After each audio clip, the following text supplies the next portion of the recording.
2주 전에 여러분들에게 우리가 읽고 있는 이 구절 25절부터 27절까지의 내용은 여러분이 기억하시는지 모르겠지만 성경 전체에서 말하는 모든 진리를 함축하고 있는 매우 중요한 구절이라고 말씀을 드렸습니다.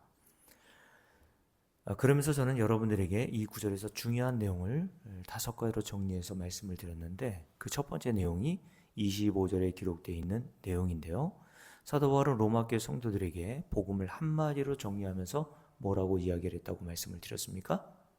나의 복음 곧 예수 그리스도다 라고 이렇게 이야기했다고 말씀을 드렸죠.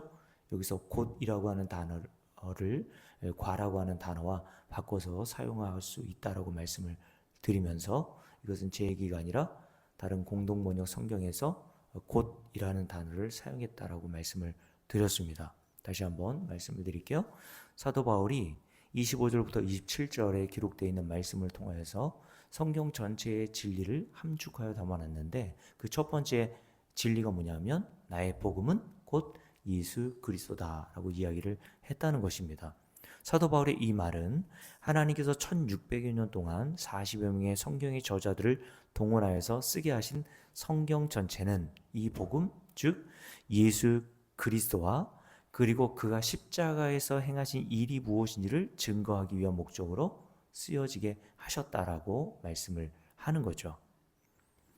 자, 그래서 성경 전체는 구약 창세기부터 요한계시록 전체는 예수 그리스도와 십자가에서 우리 주님께서 행하신 은혜와 공로만을 증거하는 역할로 우리에게 주신 거라고 볼 수 있다는 겁니다. 자, 그래서 요한복음 우리가 새벽에 살펴봤던 내용을 다시 한번 확인해 볼게요. 요한복음 5장으로 한번 보십시오.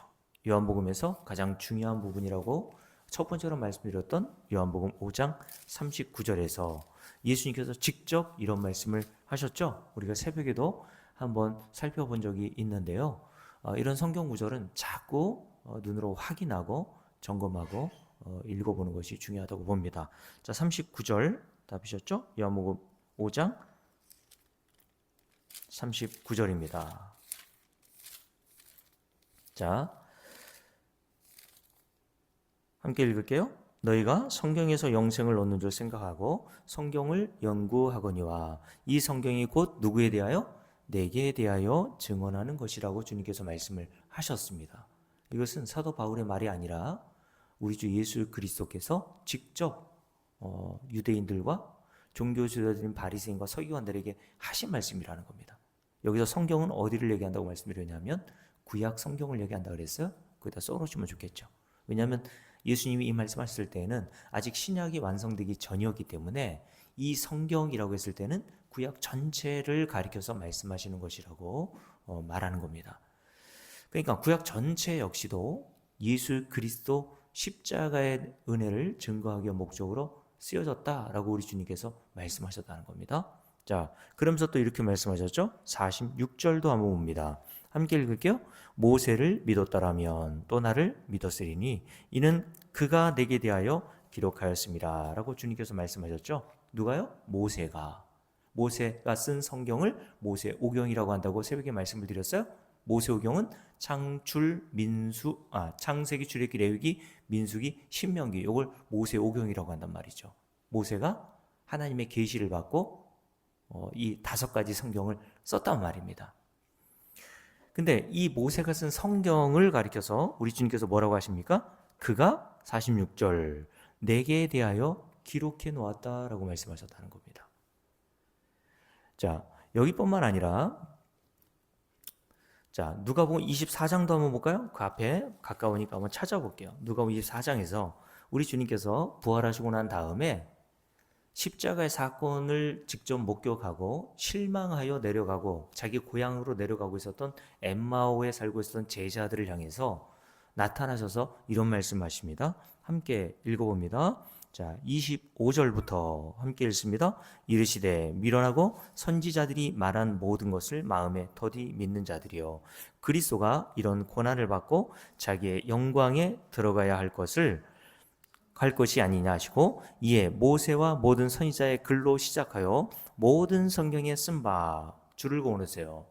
누구에 관한 것? 자기에 관한 것을 자세히 설명하여 주시더라 라고 말씀하죠.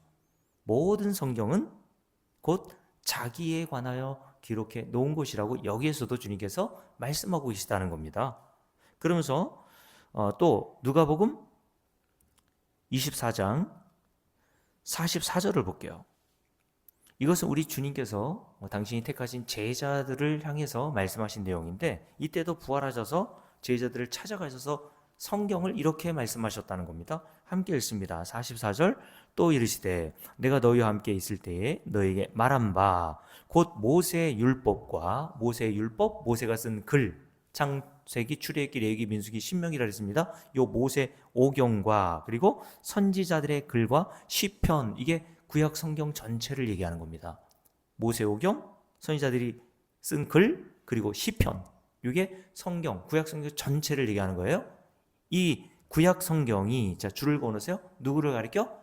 나를 가리켜 기록된 모든 것이 이루어져야 하리라 한 말이 이것이라 하시고, 이에 그들의 마음을 열어 어떻게 하세요? 성경을 깨닫게 하시고, 또 이르시되 이같이 그리스도가 고난을 받고 제3일에 죽은 자 가운데서 살아날 것과 또 그의 이름으로 죄사함을 받게 하는 회개가 예루살렘에서 시작하여 모든 족속에게 전파될 것이 기록되었으니, 그러니까 예수 그리스도의 십자가의 사건이 이미 구약 성경에 기록되어 있었고, 그 예수 그리스도의 십자가의 사건으로 말미암아 죄 사함을 받아 구원에 이르게 한다는 그 진리가 이미 구약 성경 전반에 걸쳐서 기록되어 있다라고 말씀을 주님께서 하셨다는 말입니다.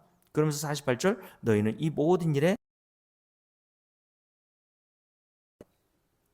자, 그래서 이러한 성경이 담고 있는 복음의 진리를 깨닫게 된 사도 바울이 곳곳마다 다니면서 성경을 가지고 뭘 증거하는지 한번 보십시오.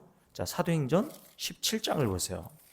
사도행전 17장에 보면 데살로니가라고 하는 지역에 가서 회당에 들어가서 사도 바울이 성경을 가지고 어떤 일을 하는지 한번 보십시오. 자, 17장, 사도행전 17장입니다. 함께 읽습니다. 그들이 암비볼리와 아볼로니아로 다녀가 데살로니가에 이르니 거기 유대인의 회당이 있는지라. 바울이 자기 관례대로 그들에게로 들어가서 새 안식일에 성경을 가지고 강론하며, 여기서 성경은 뭐겠어요? 구약이겠죠. 구약을 풀어 설명해 줬다는 겁니다. 그러니까 강론이라는 뜻은, 제가 주일날마다 이 골로새서를, 또 수요일에 로마서를, 새벽에는 요한복음을 풀어서 여러분들께 그 의미가 그리고 뜻이 무엇인지를 설명해 주는 것과 같이, 사도 바울이 구약 성경을 들고 가서 데살로니가에 살고 있었던 유대인들에게, 유대인들은 성경을 잘 알고 있었던 자들 아닙니까? 그 성경의 내용이 무엇을 가르치고 있고, 유월절과 안식일과 그리고 광야에서 일어났던 모든 사건, 그리고 번제와 제사가 무엇을 가르치고 어떤 뜻과 의미가 담겨 있는지를 설명하여 풀어내 주더라는 겁니다. 그러면서 뭐라고 얘기합니까? 자, 3절 함께 읽습니다. 그 뜻을 풀어 그리스도가 해를 받고 죽은 자 가운데서 다시 살아나야 할 것을 증언하고 이르되 내가 너에게 전하는 이 예수가 곧 그리스도다 라고 이렇게 증거하죠. 그러니까 성경을 풀어서 그들에게 설명하는데, 그 설명을 단 한마디로 말하면 예수 그리스도다 라고 이렇게 사도 바울이 증거했다는 겁니다. 무엇을 가지고? 성경을 가지고. 그러니까 성경을 가지고 다른 거 다 하면 안 되는 거예요. 그죠? 성경을 가지고 뭐 재정부응야하고, 성경을 가지고 뭐 꿈 해몽해주고, 성경을 가지고 그 기도 응답 받는 비결 가르쳐주고, 교회가 부흥하는 비결 가르쳐주고, 그런 용도로 하나님이 성경을 주신 게 아니란 말입니다, 여러분. 성경은 오직 복음을 담고 있는데, 그 복음은 한마디로 말하면 예수 그리스도와 십자가라고 얘기했잖아요. 그것만이 성경이 담고 있다라고 이렇게 말씀을 사도 바울을 통해서 우리가 보게 되는 거 아닙니까? 그래서 사도 바울이 무엇을 위해서 열심을 냈나요? 자, 골로새 1장을 한번 볼까요? 우리가 주일에 골로새 강해를 함께 듣고 있는데, 골로새 1장에 보면 골로새 교회 성도들에게 쓴 이 골로새서라고 하는 서신을 통해서 사도 바울이 이런 이야기를 했죠. 자, 함께 읽습니다. 27절, 1장 27절 함께 읽습니다. 하나님이 그들로 하여금 이 비밀의 영광이 이방인 가운데서 얼마나 풍성한지를 알게 하심이라. 이 비밀은 너희 안에 계신 누구? 그리스도 예수시니 곧 영광의 소망이니라. 우리가 그를 전파하여 각 사람을 권하고 모든 지혜로 각 사람을 가르침은 각 사람을 그리스도 안에서 완전한 자로 세우려 함이니 이를 위하여 나도 내 속에서 능력으로 역사하시는 이의 역사를 따라 힘을 다하여 수고하노라. 2장 내가 너희와 라오디게아에 있는 자들과 물은 내 육신의 얼굴을 보지 못한 자들을 위하여 얼마나 힘쓰는지를 너희가 알기를 원한다라고 얘기했습니다. 골로새 교회 성도들을 위해서 이 서신을 통해서 얼마나 이것을 위해서 힘쓰는지를 너희들이 알기를 원한다 라고 이야기를 했습니다. 무엇을 위해서 힘을 쓰고 수고하고 있습니까? 2절 말씀을 보면 알 수 있죠. 함께 했습니다. 이는 그들로 마음의 위안을 받고 사랑 안에서 연합하여 확실한 이해의 모든 풍성함과 하나님의 비밀인 누구를? 그리스도 예수를 깨닫게 하려 함이니 그 안에는 뭐가 있어요? 지혜와 지식. 여기에 다 넣어보라 그랬죠. 영생, 구원, 하늘에서 간 신령한 복, 거룩함, 의롭다함, 여기 다 넣어보세요. 그 안에는 지혜와 지식, 이 모든 것들이, 이 모든 보화가 감추어져 있느니라. 어디에? 예수 그리스도 안에 라고 이야기를 했습니다. 그러니까 예수 그리스도를 믿는 것으로 말미암아 우리는 예수 그리스도와 함께 모든 하늘에서 간 신령한 복을 받은 자가 된 거란 말입니다. 하나도 빠지는 게 없어요. 예수 그리스도를 믿으면 영생과 구원을 받고 그 나머지의 복은 우리의 행위로 받는 게 아닙니다, 여러분. 예수 그리스도를 믿음으로 말미암아 그 안에 모든 것들을 성도들은 거저 받는 거예요. 맞습니까? 그것을 성경을 통해서 사도 바울이 골로새 교회 성도들에게 깨닫게 하기 위해서 얼마나 수고하고 있는지를 이야기를 하는 겁니다. 자, 그래서 로마서 8장을 볼까요? 로마서 8장에 보면 사도 바울이 로마서 8장에서 이렇게 이야기를 했습니다. 자, 로마서 8장을 한번 보세요. 로마서 8장 32절에 보면 이런 말씀이 기록되어 있죠. 자기 아들을 아끼지 아니하시고 우리 모든 사람을 위하여 어떻게 하시니? 내주신 이가. 그 다음에 뭐라고 기록되어 있나요? 다른 모든 것들을 아들을 통해서 우리에게 주시지 않는 것이 있겠느냐라고 말씀하시는 거예요. 야, 하나님이 아들까지 내어주셨는데 다른 것들은 그 아들과 함께 너희에게 당연히 갔겠지. 당연히 너에게 하나님께서 그 모든 하늘에서 간 신령한 복을 아들과 함께 주셨겠지. 예수 그리스도를 믿는 것 따로 우리의 행위로 말미암아 다른 복을 얻을 수 있는 것이 없다는 말입니다. 이것은 골로새서 우리가 2장 3, 4절에서 우리가 읽었던 그 내용과 똑같은 내용을 기록하고 있는 거예요. 그 안에는 지혜와 지식의 모든 보화가 감추어져 있느니라 라고 말씀합니다. 자, 그래서 사도 바울은 나의 복음은 곧 예수 그리스도다 라고 이렇게 이야기를 했다고 말씀을 드렸습니다. 이것이 사도 바울이 우리가 읽었던 본문인 로마서 16장 25절부터 27절에서 말하고 있는 첫 번째 진리의 내용이라고 말씀드렸어요. 모든 성경 전체가 예수 그리스도와 십자가만을 증거하고 있습니다. 그래서 마지막으로 고린도서 2장을 한번 볼까요? 고린도서 2장에 보면 사도 바울이 고린도 교회 성도들에게 가서 뭐라고 얘기하는지 한번 보세요. 함께 읽습니다. 고린도서 2장 1절입니다. 형제들아, 내가 너희에게 나아가 하나님의 증거를 전할 때에 복음이란 말입니다. 말과 지혜 아름다운 것으로 하지 아니하였나니 내가 너희 중에서 무엇을? 예수 그리스도와 그가 십자가에 못 박히신 것 외에는 아무것도 알지 아니하기로 작정하였습니다 라고 얘기했어요. 내가 너희들이 정말 알기를 원하는 것은 다른 게 아니란 말이죠. 예수 그리스도와 예수 그리스도의 십자가의 복음을 알기를 원한다. 왜요? 성경 전체가 이것만 증거하고 이것만 담고 있기 때문에 성경을 가지고 다른 거 할 일이 없는 거예요. 자, 그러면서 로마서 16장 그 앞부분에 바로 있으니까 다시 한번 살펴봅니다. 이것이 로마서 16장 25절 나의 복음과 곧이라고 되어 있죠. 예수 그리스도를 전파함은 이라고 하는 의미라고 말씀을 드렸습니다. 자, 두 번째, 이 성경 본문이 담고 있는 두 번째 중요한 진리, 26절 말씀입니다. 함께 읽을게요. 이제는 나타내신 바 되었으며 영원하신 하나님의 명을 따라 선지자들의 글로 말미암아 모든 민족이 줄을 건너랬죠. 믿어 순종하게 하시려고 라고 되어 있습니다. 알게 하신 바 그 신비의 계시를 따라 된 것이니 이 복음으로 너희를 능히 경고하게 하실 지혜로우신 하나님께 예수 그리스도로 말미암아 영광이 세세 무궁하도록 있을지어다 라고 이렇게 사도 바울이 썼는데 26절에서 두 번째 중요한 진리를 이야기합니다. 믿음은 곧 뭐라고 그랬습니까? 자, 다시 거기다 써놓으라 그랬잖아요. 믿음은 곧 뭐라고? 순종이다 라고 이렇게 써놓으라 그랬잖아요. 믿어 순종하게 하시려고. 근데 이게 수동태로 되어 있단 말입니다.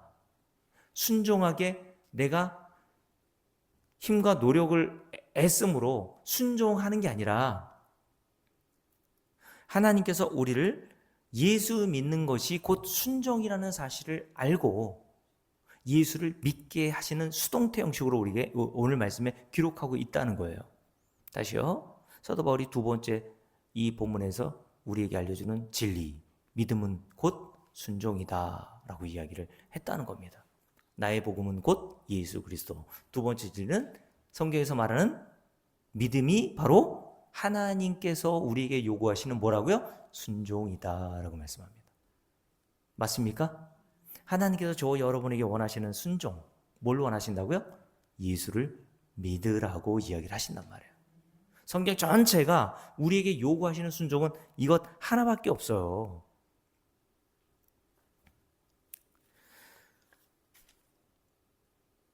하나님의 명령을 따라 구약을 쓴 모든 구약의 선지자들이 바로 하나님의 이 명령에 순종할 것을 말씀하고 있었다라는 사실을 사도 바울이 깨달은 겁니다. 그 이전엔 어떻게 생각했습니까? 사도 바울이 하나님께 순종하는 것을 어떤 형식으로 이해를 했냐면 하나님이 주신 십계명과 같은 율법을 그 율법 조항의 하나하나를 잘 지켜 행하는 것을 하나님께 대한 자기의 순종이라고 생각을 했거든요.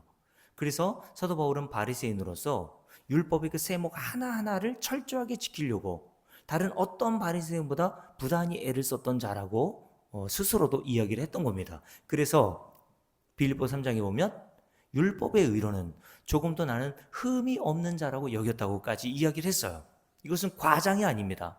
실제로 사도 바울이 하나님이 주신 그 율법을 다른 어떤 자들보다 철저하게 순종하고 지키려고 얼마나 노력했는지를 성경 전반에서 이야기를 하고 있다고 말씀을 드립니다.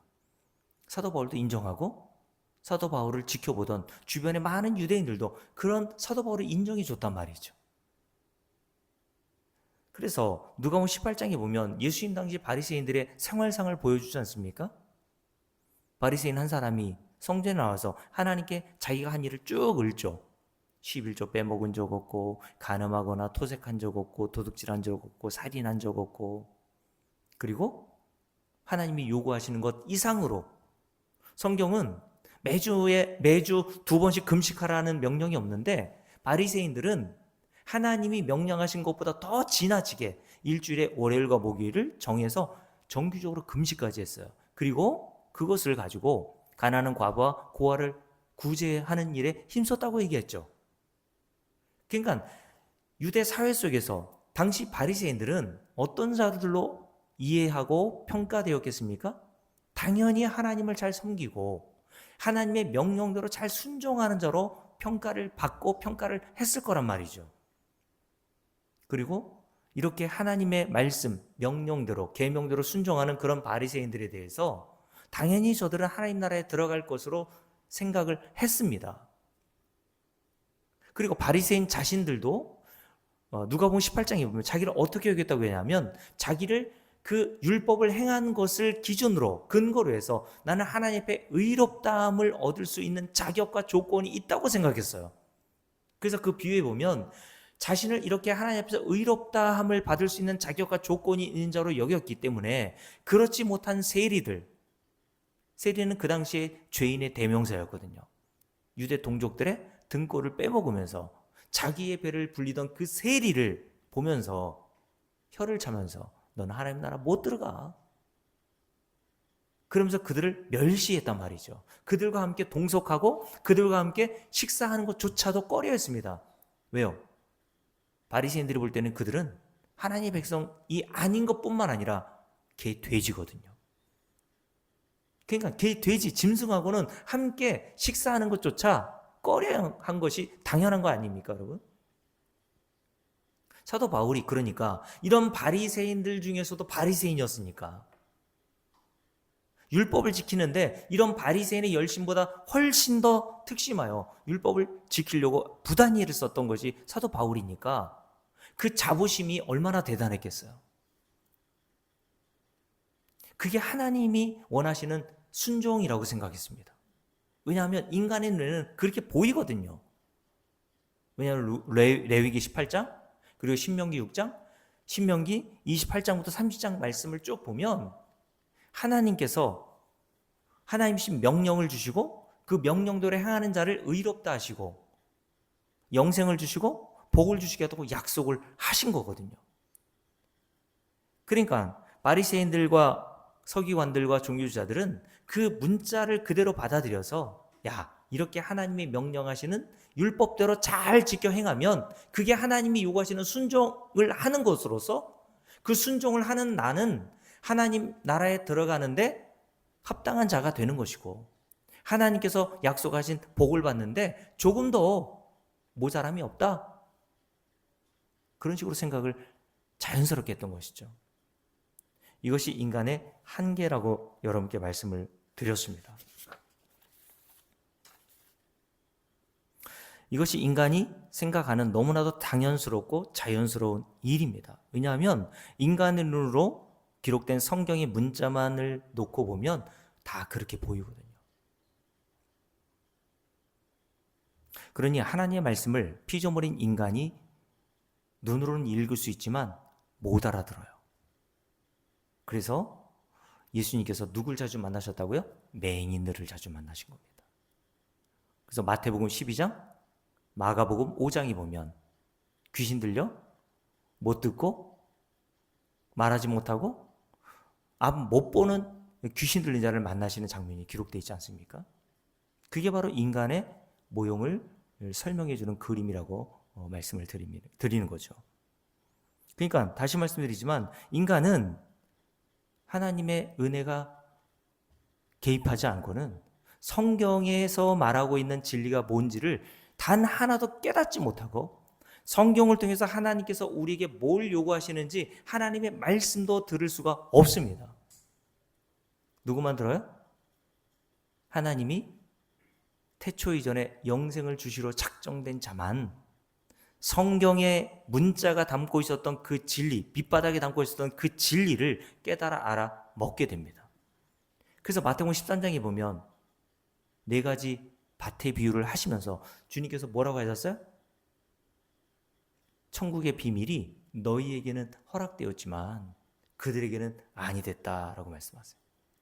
똑같은 성경 읽어도 똑같이 복음을 들어도 다 복음을 깨달아 알고 이해하는 사람이 아닌 거예요. 하나님께서 허락하신 자들만 복음의 비밀, 천국의 비밀을 깨닫게 되는 겁니다. 그래서 주님께서 어떤 자가 복이 있다고 하셨죠? 이 세상에서 잘 먹고 잘 살고 돈 많은 자를 부자라고 하고 잘 산다고 하고 성공했다고 하지만 주님께서는 뭐라고 하셨어요? 너희가 그 천국의 비밀을 성경을 통해서 들음으로 봄으로 복이 있도다 라고 말씀하셨어요. 그러면 여러분, 하나님께서 율법을 주신 이유가 뭘까요? 하나님께서 왜 십계명을 비롯한 여러 가지 계명을 우리에게 주신 걸까요? 그것은 죄인인 인간이 스스로 하나님이 요구하시는 수준으로 율법을 잘 지켜내어 하나님의 약속하신 영생과 복을 얻어낼 가능성이 전혀 없음을 알라고 주신 겁니다. 그걸 지켜 영생도 얻고 복도 받으라고 율법을 주신 게 아니라 오히려 반대로 너희는 그 율법을 통하여서 너희들이 얼마나 하나님이 요구하시는 그 율법대로 살 수 없는 불가능한 자인지를 알고 예수를 믿으라고 주셨단 말이에요. 그래서 에스겔서 20장 25절 한번 볼까요? 에스겔서 20장 25절을 보세요. 에스겔서 25장 20절입니다. 20장입니다. 에스겔서 20장 25절. 자, 에스겔서 20장 25절 함께 읽을게요. 또 내가 그들에게 선하지 못한 율례와 줄을 그어놓으세요. 능히 지키지 못할 규례를 주었고 라고 되어 있죠. 하나님이 계명을 주셨는데 그 계명을 뭐라고 얘기하냐면 능히 지킬 수 있어요, 없어요? 지키지 못할 규례라고 얘기했어요. 다시요. 하나님이 모세를 통해서 이스라엘 백성들에게 십계명을 비롯한 여러 계명, 율법을 주셨단 말이죠. 이거 해, 이거 하지 마라. 이것이 숫자로 표현하면 613가지라고 얘기합니다. 하라는 계명과 하지 말라는 계명을 더했더니 613가지래요.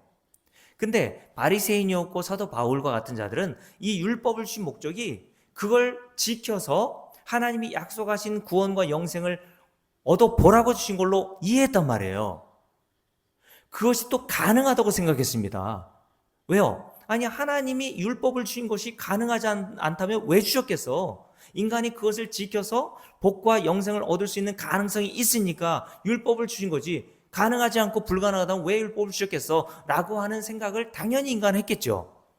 근데 에스겔 선지자를 통해서 하나님이 율법을 뭐라고 얘기한다고요? 다시 한번 함께 읽습니다. 능히 지키지 못할 규례라고 얘기하잖아요. 율법. 하나님이 주신 율법은 인간이 능히 지켜낼 수 있습니까? 없습니까? 없다라고 얘기하는 거예요. 얼마나 지킬 수 없어요? 예수님께서 마가복음 10장에서 젊은 간원에게 하셨던 말씀 아시죠? 사람으로는 할 수 없으되 하나님으로서는 그 일을 할 수 있다라고 얘기했어요. 사람으로서는 스스로 율법을 지켜 영생을 얻을 수 있는 가능성이 없어. 그럼 너희가 어떻게 영생을 얻니? 그 영생이라는 것은 인간이 노력하고 수고하고 지켜서 순종해서 얻는 게 아니라 하나님이 주셔야 되는 거야. 하나님이 주시는 것이 그게 영생이고 구원이고 복이라고 얘기하는 거예요. 그걸 알라고 뭘 주셨다고요? 능히 지키지 못할 규례, 율법을 주셨는데 인간이 이 말씀의 뜻을 이해하지 못하니까 율법을 주신 것을 내가 지킬 수 있는 가능성이 있는 것으로 알고 열심히 율법을 지켜보려고 노력하더란 말이에요. 그게 예수님 당시에 바리새인이었고 사도 바울이었단 말입니다. 그러니까 하나님이 율법을 주신 의도와 목적을 모른 채 그 일을 열심히 하다가 결국 그 열심이 어떻게 됐어요? 로마서 10장에 보면 그 열심이 오히려 너를 사망에 이르게 하는 열심이었다. 하나님의 진리, 하나님의 의를 대적하는 열심이었다라고 얘기했어요. 그래서 주일에 말씀드렸죠. 열심보다 중요한 건 뭐라고요? 올바른 지식이라 그랬잖아요. 이건 제가 한 말이 아니라 사도 바울이 로마서 10장에서 한 말입니다. 유대인들은, 바리새인들은 하나님께 대한 열심은 있어. 그거 인정. 사도 바울이 이렇게 얘기하는 거예요. 그래, 인정. 나도 그런 열심으로 율법을 지켜보려고 열심히 노력했어. 그러나 올바른 지식에서 나온 열심이 아니야. 올바른 지식에서 나오지 않는 그 열심이 오히려 너를 사망으로 달려가게 하였다. 바로 내가 그런 장본인이었어. 사도 바울이 그 얘기를 하는 거예요. 성경이 담고 있는 올바른 진리, 지식이 없는 채 하는 모든 열심은 하나님이 발로 걷어차신단 말입니다. 그러니 저와 여러분은 열심보다 더 중요한 것은 올바른 지식이라고 얘기했으니까 성경에서 다른 것 우리에게 요구하시는 게 아니라 하나님이 우리에게 요구하시는 것은 뭐라고 그랬습니까? 하나님을 아는 거라고 그랬잖아요. 하나님을 아는 게 뭐예요? 예수 그리스도를 아는 것이고 예수 그리스도를 아는 게 곧 그를 보내신 하나님을 아는 거라고 얘기했어요. 그래서 호세아 선지자가 하나님의 말씀을 통해서 그 당시 이스라엘 백성에게 뭘 증거했습니까? 하나님은 다른 거 원하지 않아. 너희들에게 제사 번제 원하지 않으셔. 제사와 번제가 담고 있는 그 하나님의 진리를, 그 하나님을 너희들이 알기를 원하시는 거야 라고 이야기를 했잖아요. 자, 이 부분을 오늘 에스겔서 20장 25절 이 부분을 공동번역 성경에서는 이렇게 번역했어요. 나는 좋지 못한 규정도 정해 주었다. 그대로 하다가는 죽을 수밖에 없는 법도 세워 주었다. 이게 조금 더 적실하고 조금 더 이해하기 쉬운 번역 같아요. 하나님께서 주신 율법은 공동번역 성경의 번역에 의하면 그대로 하다가는 죽을 수밖에 없는 법이래요. 하나님의 그 문자, 주신 그 율법을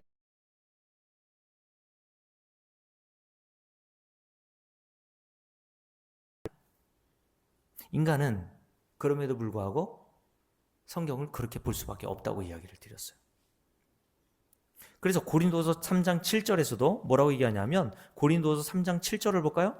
고린도후서 3장 7절 사도 바울이 이렇게 이야기를 합니다. 율법을 이렇게 이야기를 하죠. 고린도후서 3장 7절입니다. 자, 6절부터 읽을게요. 함께 읽습니다. 그가 또한 우리를 새 언약의 일꾼 되기에 만족하게 하셨으니 율법 조문으로 하지 아니하고 오직 영으로 함이니 율법 조문은 어떻게 하는 거예요? 죽이는 것이요. 줄을 그어놓으세요. 율법 조문은 문자는 다른 성경 번역본에 보면 율법 조문을 문자는 이렇게 번역했단 말이에요. 무슨 말이냐면 성경을 문자 그대로 이해하여 그 율법대로 행하여 복도 얻어보고 영생도 얻어보려고 하는 모든 시도는 다 어떤 거예요? 율법을 통해서 그게 사망에 이르는 길이야 라는 말을 하고 있는 겁니다. 율법 조문은 죽이는 것이요 영은 살리는 것이니라. 무슨 말입니까? 하나님이 성령을 보내주셔서 이 성경 전체 율법이 담고 있는 진리를 깨닫게 주셔야 산단 말이에요, 여러분. 그러면서 이렇게 얘기하죠. 7절 돌에 써서 새긴 어떤 율법?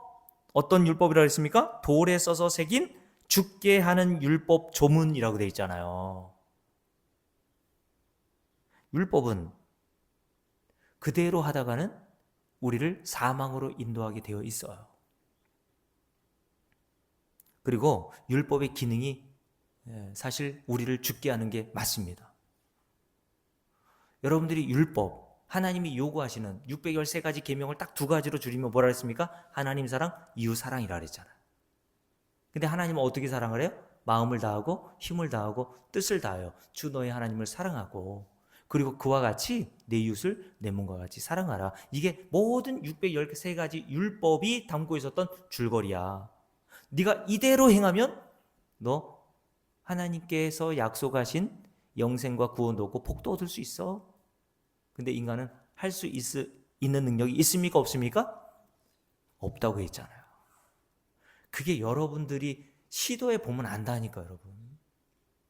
얼마나 우리가 하나님보다 자기 자신을 더 사랑하고 삽니까, 여러분? 그렇잖아요? 우리는 모든 중심이 하나님 중심이 아니에요. 자기 중심이지. 그렇잖아요? 인간은 태어날 때부터 죽을 때까지 자기만을 사랑합니다. 자기 중심으로 모든 걸 생각하고 판단해요. 그게 인간의 저와 여러분의 모습이라니까요. 근데 그것을 당연하게 여기면 안 되고 그런 자신을 바라보면서 하나님 나같이 정말 하나님의 율법대로 순종하지 못하는 자는 죽어 마땅한 자군요 라는 그 진리까지 가야 된단 말이에요. 그게 율법을 통해서 나를 죽이는 과정이에요, 여러분. 그게 율법의 기능이라니까요. 그래서 로마서 3장에서 사도 바울이 뭐라 했습니까? 율법은 하나님이 우리에게 율법을 주신 이유가 뭐라 그랬어요? 함께 읽어봅니다. 로마서 3장을 보십시오. 로마서 3장입니다. 3장 20절. 자, 3장 20절 함께 읽습니다. 그러므로 율법의 행위로 그의 앞에 의롭다 하심을 얻을 육체가 있나요, 없나요? 없다. 요거 알려주려고 하나님이 율법을 주신 겁니다. 율법을 잘 지키고 율법대로 순종하여서 하나님이 약속하신 구원과 영생과 복을 얻을 수 있는 가능성이 있는 사람이 한 사람도 있어요, 없어요? 없다. 만약에 있다면 하나님이 자기 아들 예수를 왜 세상에 보내십니까? 그렇잖아요? 인간이 열심히 노력하고 수고하고 땀 흘려서 예수 믿는 것 이외로, 예수 믿는 것 이외에 또 다른 살 길과 또 다른 영생을 얻을 수 있는 길이 있다면 예수님이 왜 아들을 십자가에 내어 걸기까지 하신 겁니까? 그 하나님이 정말 미련한 일을 한 거 아니에요? 근데 오늘 뭐라고 했습니까? 율법의 행위로 그의 앞에, 하나님 앞에 의롭다 하심을 얻을 육체가 있어요? Nobody. 없다. 한 사람도 없다.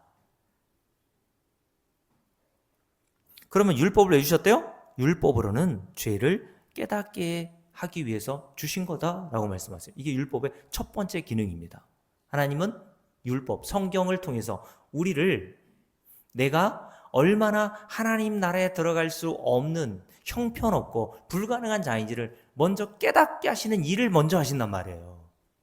그래야 예수 그리스도가 여러분에게 복음으로 다가온단 말이죠. 그래서 복음이 증거되기 전에 항상 복음 이전에 어떤 사실이 우리에게 증거되어야 되냐면 나쁜 소식부터 증거돼야 되는 겁니다. 어떤 소식? 나쁜 소식이 뭐예요? 우리가 신령한 것 두 가지에 대해서 배웠잖아요. 첫 번째 신령한 것 첫 번째가 뭐라 그랬습니까?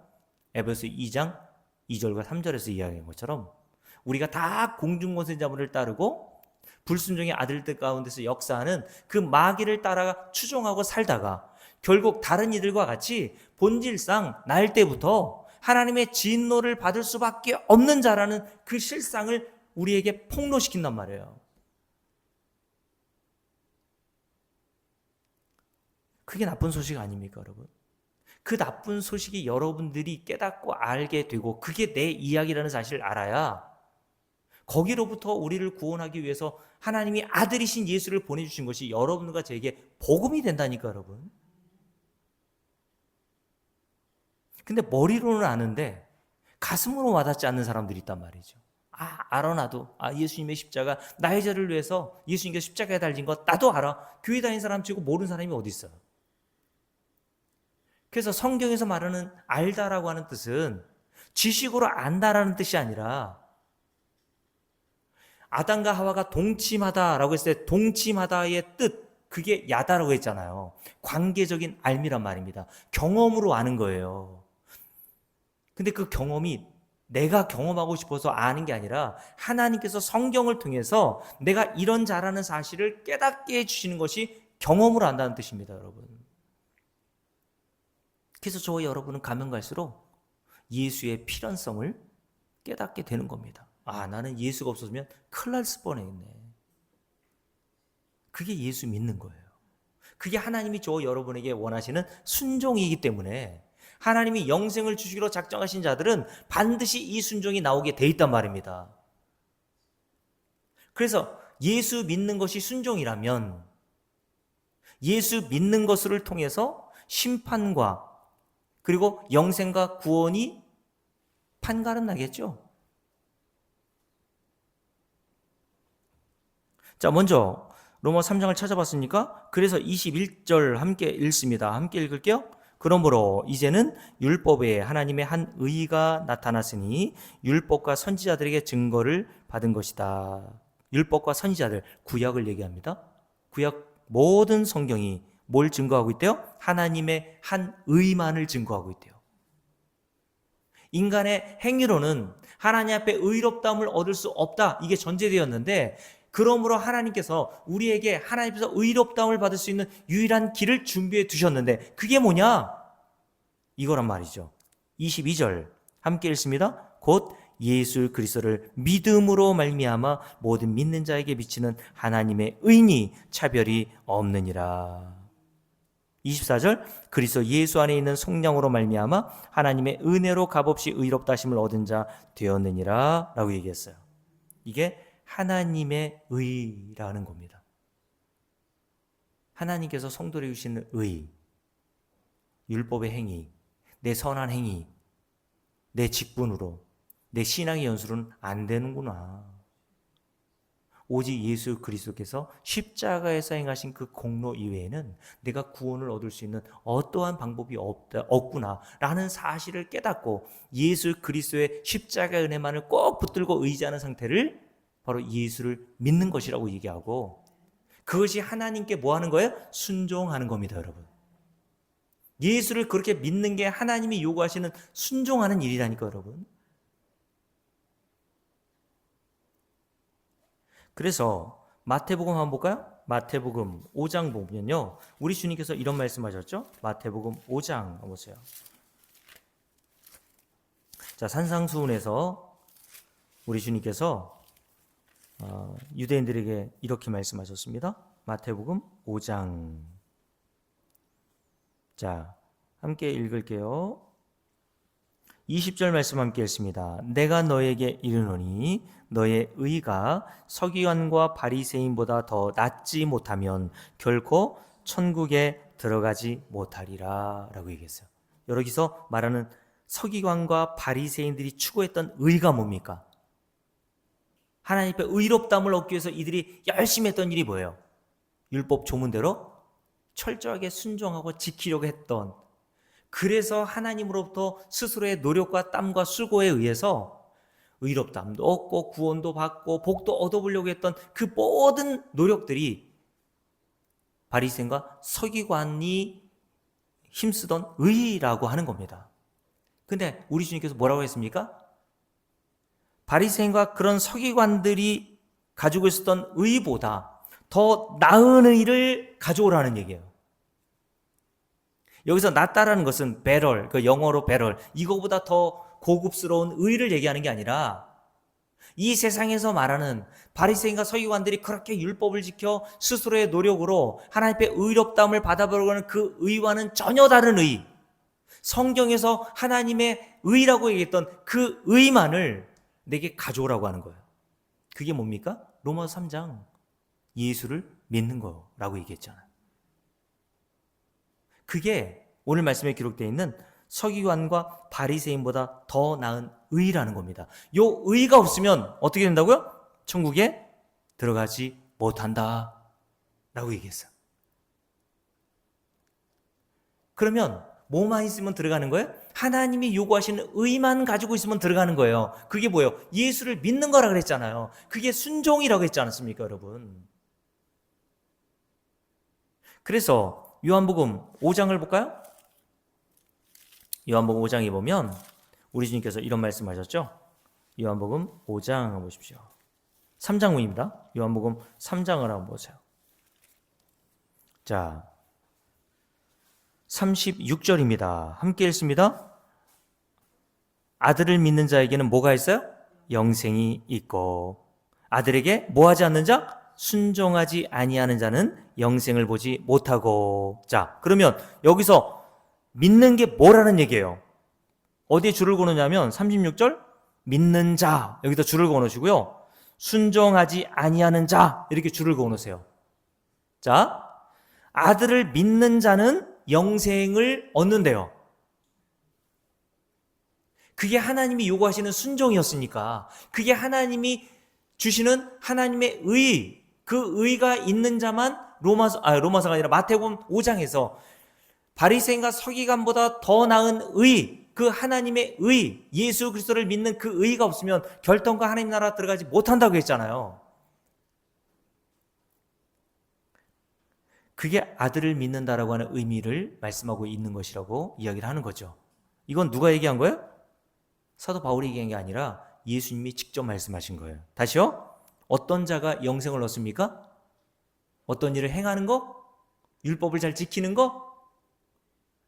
아들을 믿는 자는 영생을 얻는다는 거예요. 왜요? 이게 하나님이 우리에게 요구하시는 순종이요, 그게 하나님이 요구하시는 의라고 있잖아요. 예수를 믿는 것으로 하나님이 우리를 야, 너 의롭다? 라고 칭해 주신단 말입니다. 왜요? 내가 할 수 없는 일을 주님께서 십자가에서 다 행하여 예수님만이 의롭다 하심을 얻을 수 있는 분인데, 예수님과 한 몸 된 우리도 예수님이 대표로 행하신 일로 우리도 역시 하나님 앞에서 의롭다함을 받은 자가 되었기 때문에 그렇단 말이죠. 그래서 골로새 1장에 보면 예수 그리스도를 교회의 머리, 그리고 교회인 성도인 저와 여러분을 그 머리에 붙은 몸이라고 얘기했습니다. 예수 그리스도와 저와 여러분은 운명 공동체예요. 머리 대신 예수 그리스도가 행하신 그 일로 그 머리에 붙어 있는 몸은 그냥 아무 한 일 없이 하나님 앞에 의롭다함을 받아 그 머리 대신 예수 그리스도에게 인정해 주신 하나님 앞에서의 그 의롭다함을 성도들이 다 받은 자가 된 겁니다. 자, 다시요. 36절 다시 한번 읽어볼게요. 아들을 믿는 자에게는 뭐가 있어요? 영생이 있고 아들에게 순종하지 아니하는 자는 영생을 보지 못하고 도리어 하나님의 진노가 그 위에 머물러 있느니라. 여기도 아들을 믿는 것, 예수를 믿는 것이 뭐라는 거예요? 순종이고, 아들을 믿지 않는 게 뭐예요? 하나님께 순종하지 않는 거예요. 하나님께 순종하지 않는 자는 아들을 믿지 않는 자인데, 그들은 어떤 자라고 했습니까? 하나님의 진노가 그 위에 머물러 있느니라. 그 하나님의 진노가 곧 죽음 위에 쏟아지게 된단 말이죠. 어떤 자에게 그 진노가 쏟아집니까? 하나님의 아들을 믿지 않는, 순종하지 않는 자들에게.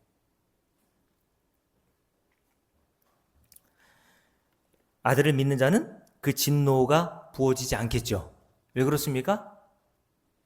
하나님의 아들 예수 그리스도께서 저와 여러분이 받아야 할 모든 진노를, 모든 죄에 대한 형벌을 십자가에서 다 받으셨잖아요. 그게 머리 대신 예수 그리스도가 저와 여러분, 몸인 저와 여러분을 위해서 행하신 일이란 말입니다.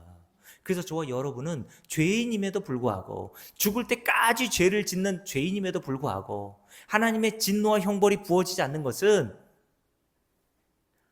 저와 여러분의 머리 대신 예수 그리스도가 십자가에서 그 모든 형벌과 진노를 다 홀로 받으셨기 때문에 우리는 더 이상 그 진노와 형벌을 받을 게 조금이라도 남아 있어요, 없어요?